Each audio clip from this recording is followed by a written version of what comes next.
ҳафтаи сипаришуда сомонаи пресс-тиҷӣ дар мавриди таваллуди сегоникҳо дар ноҳияи Файзобод навори видеоеро нашр намуда буд, ки оид ба аҳволи зиндагии ин сегоникҳо дар деҳаи Заркамар ҳарф мезад. пас аз нашри навор, яке аз қаҳрамонони он, модари тифлони сегоник Ширинмоҳ Алиева ба идораи ҳафтаномаи Тоҷикистон занг зада чунин гуфт: шири хушк ба шумо дода будан ё не? Не, ягон майда. در زمستان میگه انگیش داد نه هیچ چیز ندادم. یا بار 100 تومان امیر رئیس نوحی هم خیلی توفه کرده، خیر رحمت برایشه. امیر 3 ماه شونه 900 تومان دیگه امیر تقسیمی سری هر یک بوده کن دارم تمام. باید کی گفت که این کار سعودی است چی است با؟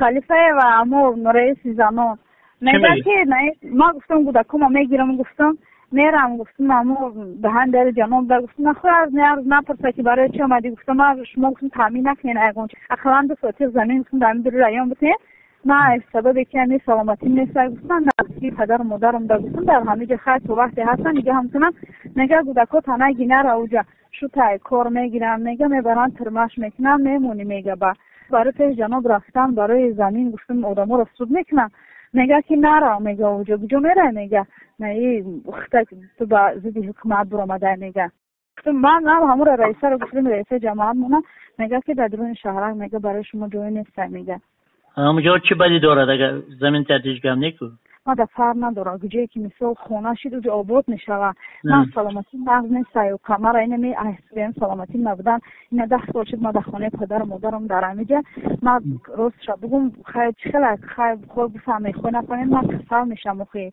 ما خود کسال میشم و مخی که باید چور بوده که مایده ما در این دور نمیتونم مخی بغیر از خلیفه و دیگر کس دعوت نکرده است نزدش؟ نه دیگر اون کسی اون چیزام نگفتن نه؟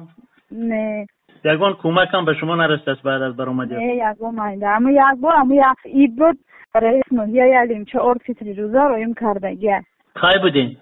ایدی رمضان ده کس حیران می شود که کدام از این گفته ها درستند. نخود در فیض‌آباد برای حق تلاشی یک مادر جوان که با داد خدا صاحب 3 طفل گشته است با سود و حبس تهدید کنند و بخش کار با زنان به جای حمایه و حفاظت مادر و کودک با او فشار روانی آورد. راهبر و مسئولان ناحیه چی می گفته باشند؟